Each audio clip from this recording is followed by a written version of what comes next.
शिवलिङ्गम्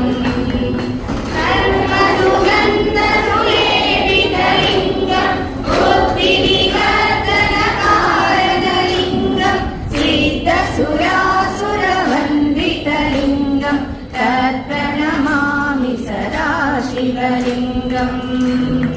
कनकमहामणिभूषितलिङ्गम् फणिपतिवेष्टितशोभितलिङ्गविनाशकलिङ्गम् कुङ्कुमचन्दनलेपितलिङ्गम् सञ्चितपापविनाशकलिङ्गम्